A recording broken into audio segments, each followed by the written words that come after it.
Hola chicos y chicas, bienvenidos una vez más a mi canal de YouTube. Ya sé que me atrasé una semana, pero les prometo que estoy por algo bueno. Acabo de terminar la entrevista y bueno, voy a hablar un poco sobre el libro y luego hacer una especie de injerto con el video. Entonces, bueno, ténganme un poco de paciencia si no queda así tan perfecto. Pero lo importante es el contenido. Como les dije, para hoy traje un libro que fue recomendado por el expresidente de Estados Unidos, Barack Obama. Y es un libro bastante joven, publicado apenas en el 2018, de una autora estadounidense, Tara Westover, nacida en Idaho. El libro trata de una muchacha, como lo dice en la misma portada, que no pisa una sala de aula, no pisa un salón de aula hasta los 17 años de edad.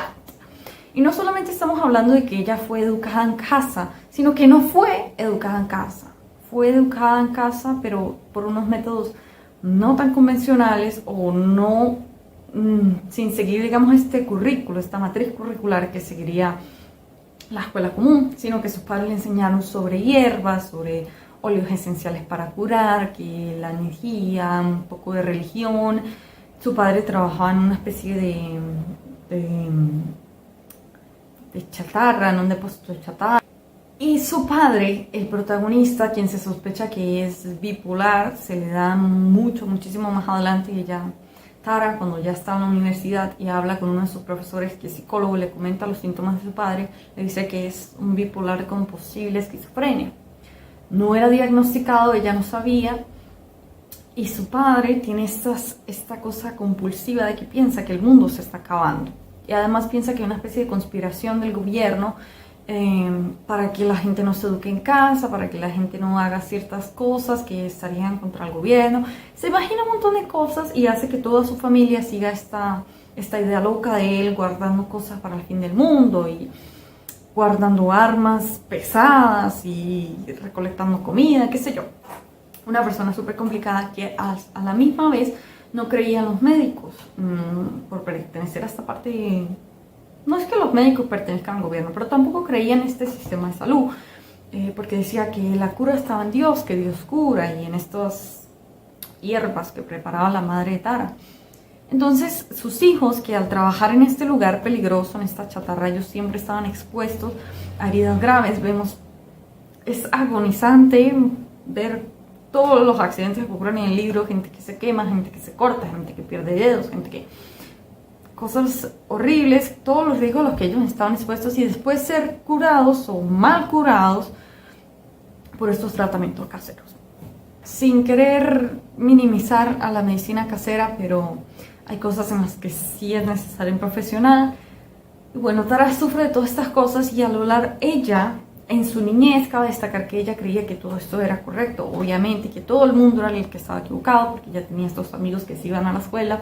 Ella era la única que no iba, pero bueno, es una cosa un asunto muy complicado que no podría decirlo aquí en una introducción, se quedaría demasiado complejo. El punto importante es que ella en algún momento de su vida se cuestiona y a través de la música que ella quiere cantar en el coro de la iglesia y tal, piensa en ir a la universidad. Y haciendo un examen de ingreso a la universidad que era permitido entrar a las personas que estudiaban en casa, si pasaban el examen, ella consigue entrar a la universidad, aunque no se siente merecedora. O sea, el libro nos trata un tema súper importante, aparte de la educación, del radicalismo religioso, pero no es por ir en contra del padre que era mormón ni de su religión. Yo tengo un amigo que es mormón y sus enseñanzas son muy bonitas, lo que cree, he conocido la iglesia, tengo una idea, aunque no soy mormona, pero sé que estas personas no son así como esta persona. Esta persona, el padre de Tara, tenía un problema mental. Aparte de decirnos eso, nos habla del propio autoconocimiento. O sea, Tara era una persona que ella no sabía ni lo que ella era ni lo que ella sentía, porque siempre le fue impuesto una creencia. Ella misma nunca se va para cuestionar quién era ella, qué era lo que ella creía. Incluso ella no tenía partida de nacimiento, sus padres no estaban seguros de qué día nació, de qué mes, o sea, había diferentes documentos de otras cosas que no eran una partida de nacimiento, pero con diferentes fechas, nadie sabía ni qué día había nacido. Eso era una cosa totalmente desordenada. Ella, que logra acceder a la universidad después, va a abrir los ojos al mundo. La educación le va a abrir los ojos al mundo. Ella va a poder viajar, ella va a ver otras cosas y ella va a crear este amor por la educación y se va a dar cuenta que tiene talento, al punto que va a llegar a conseguir un doctorado en historia. Es una persona que pisó Oxford, que pisó Cambridge, que está haciendo investigaciones en Harvard, o sea, una persona que después llegó muy lejos, pero ¿a qué costo? Al costo de separarse de estas familias, de esta persona. Lo dice ella en varias entrevistas. Ella tiene entrevista con Oprah, tiene entrevista con Ellen DeGeneres, como se pronuncia, tiene entrevista con Bill Gates. Y bueno, ella dice como que puedes amar a una persona y aún así decidir estar lejos de ella, aunque la extrañes, aunque la ames, decidir por ti, por tu vida, por tu salud, por tu prioridad, estar lejos. Vemos un tema súper delicado, que es el abuso intrafamiliar, un hermano que la trata mal, que la golpea, y que después se disculpa, toda esta manipulación, como vemos que él probablemente también tenga algún tipo de problema. Es un libro que toca muchísimos asuntos, todo desde el punto autobiográfico de la autora, súper conmovedor. No quiero hacer muy larga la cosa porque la entrevista está súper interesante. Hi Mark, can you hear me well? Yes, I can hear you very well, Marbet. Thank you. Perfect. So first, Mark, thank you for being here today. Welcome to my YouTube channel. I'm glad to be here. And I know that the subject that we will discuss today is some complicated because about education, right? But I want that we discuss here some questions, okay? Okay. Absolutely. So we will talking about this book that Mark recommended me, who is Educated by Tara Westover, o Una Educación, o en portugués, A Menina de las Montañas. Okay. Mark me lo recomendó, bueno, lo he leído y quiero hacerle aquí unas pequeñas preguntas. Voy a dar una introducción en inglés, pero no se preocupen porque va a tener algunos subtítulos, ¿ok? Entonces voy a leer las preguntas porque mi inglés no es muy bueno y bueno, después lo estaremos discutiendo por aquí. Now, the first question, Mark. What do you think about it being so easy for a radical person like Tara's dad to get heavy weapons?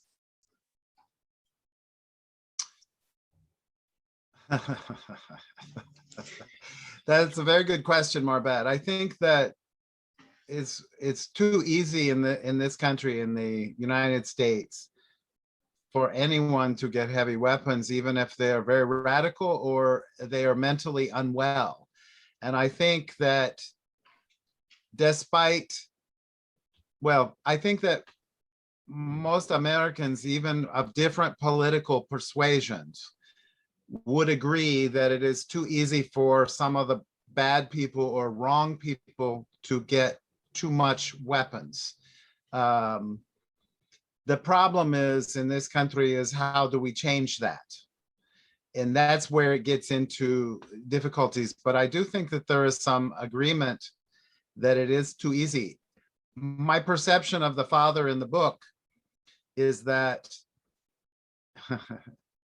he's not as violently dangerous as many other people in this country who have access to the weapons of that magnitude. So to me, the father is not as big of a problem as the problem of weapons in the United States. So you don't have to prove your mental health for no, no, you don't. And even when they are individual people are flagged or identified as a problem, a potential problem, sometimes there is a bureaucracy where it is missed. So sometimes maybe people like the father would have been noted by law enforcement that, oh, this guy is a problem, maybe something bad. That information doesn't always get to the people who can stop the sale or the transaction of an acquisition of getting the guns. Let me ask you, who recommended this book for you? I read a review in a magazine, the New Yorker magazine, and it sounded very good. In fact, they had, I think they had an article about this, and then I saw other, and I said, oh, this sounds good, because to me, it's about the power of education and the value of education to change somebody's life in a dramatic way for the better. as I think if you have read the story, you will see with the author, her life changed so much through the power of education, and that's something I believe in. But do you think that formal education is undervalued in the United States? Yes, I do. I might have answered differently in the past, but in the past tense, but but now, I mean, I can definitely say that. I think I've seen in the past few years, particularly, there was a minimization of expertise and technical knowledge. And I think part of the problem, Marbette, is the internet has been a kind of democratization of ideas. So everybody has access to a discussion online, and it's like everybody is equal online on the internet. But the reality is everybody is not equal in terms of their knowledge or awareness of an idea. And so expertise and education are often not valued as much as the person who speaks the loudest. Yeah, but it's not available for everyone, the formal education, because it's so expensive, right? That's everybody says in the United States, it's very difficult to get a good education for free. Well, it is, but there are some very good, there's a disagreement on this, I understand, but there are some very good state-run or public schools for higher education that are not as expensive. And sometimes there are options available for scholarships, and for a lot of the schools have special programs to help those who do not are financially well off. So they don't have to go to Harvard or Yale. They can go to a state school, or sometimes some states, California, until maybe 10 years ago, had free public college. You just had to show you are residents of the state for 1 year. And I think it was 1 year, might have been longer, slightly longer. And then you could go to college at no cost. So there's 50 states, and it's all very different from the east to the west, to the north to the south. But yes, it is hard for many people have an advantage because of their family, because of their wealth, their or poverty, that they have more difficulty or less to get a higher education. But anyway, sorry. Can I clarify something more about that? I don't know if it still exists people who stood at home like Tara since kids. I think part of the reason she was able to get the higher education in is because they were in the west part of the country, but in the middle. They weren't on the coast. The coast is where it's more expensive. And so where she was, it was easier to get into some of those schools. If she had a similar life in Massachusetts or New York State, it might have been harder to get that kind of a public education. But I think because of the Mormon culture and the relative rural aspect, it wasn't as difficult. And was there some kind of backlash against Mormon after the book was published? I don't think the book had that much influence on the country, on the culture. So I did not see a backlash against Mormonism because of that, because of the book. I think it was not as big of a impact.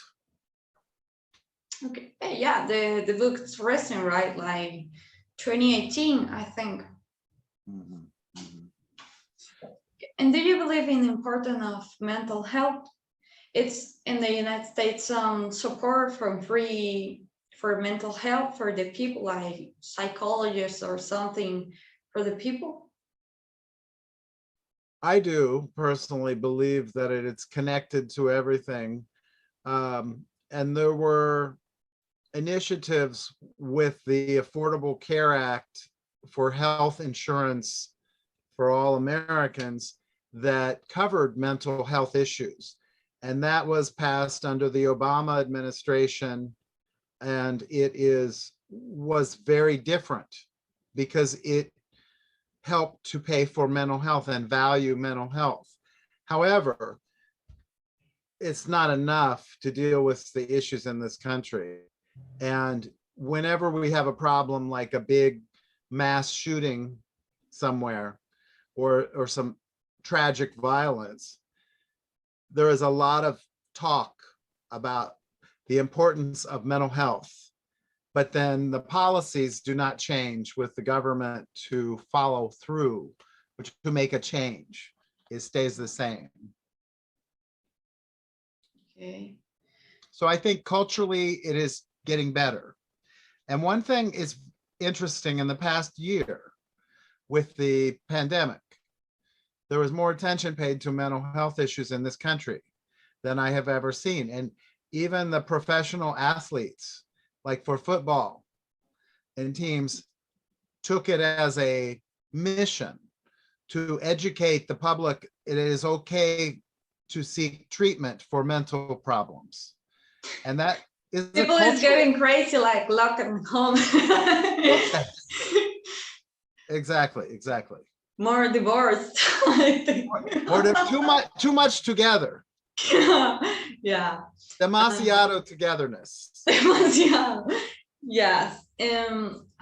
So Mark, will you recommend this book for everyone? Do you think that it's for any public, like kids and adults, grown men? I think it could be for young adults, like teenagers, and anybody above that. But I think especially people who are interested in cultural issues and in the power of education. And that's why I chose you and Diane, because you're both teaching. And I think you both value education, and maybe it reinforces some of your values or ideas. Okay. So it's important, the mental health of the teacher for them pass this through the students. That's because you're the insane ones. Insania. Insania. Yes. You're insania. Yes. Do you have other books to recommend to us? I do. There's one called A Gentleman in Moscow. Have you heard of this book? A Gentleman in Moscow, like Russia? Sí. Okay. No, I never hear. Who's the author?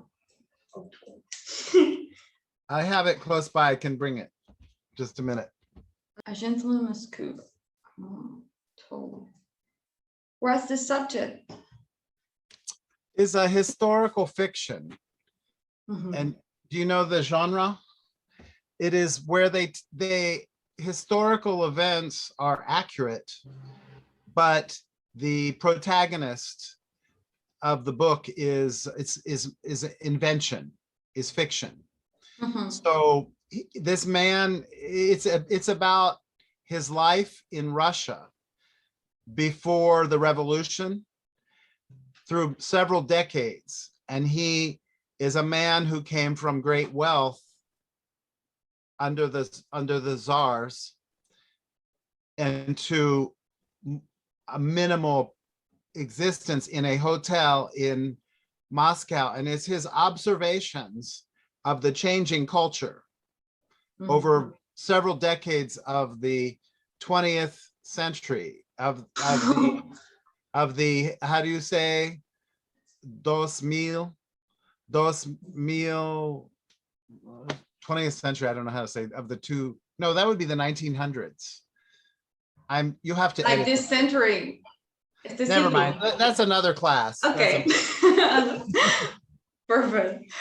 It's of the 20th century, and it's very, the writing is very entertaining and expressive and surprising. It sounds like it could be boring the way I describe it. But I don't say nothing. no, it does. It sounds like boring, but it's not. It's very, very entertaining. It's full of many colorful characters. Okay. Anyway, if you have the opportunity to give one advice for the young people who is watching this, what will be? I don't know. You understand. I think so. I think it would be to place a lifelong value on education and learning, and to find a way that you can tap into your inner self and the love for education, because nobody can ever take it from you. Every time you seek to improve yourself or to learn and gain knowledge, you take it to yourself and then you keep it, and you never know how that will come out as your life progresses. I like it. Poetic. Very good. So I didn't take more of your time, Mark. Thank you again for being here, and I hope that you can be here again in the future. Okay, I would like that, Marbet. Thank you for having me. Okay, you're always welcome. I need to improve my English for the next interview. I promise. All right, no hay problema. Okay. Espero que les guste muchísimo. Vamos a tener otras cosas más interesantes más adelante. Bueno, nos veremos en un próximo encuentro. Chao.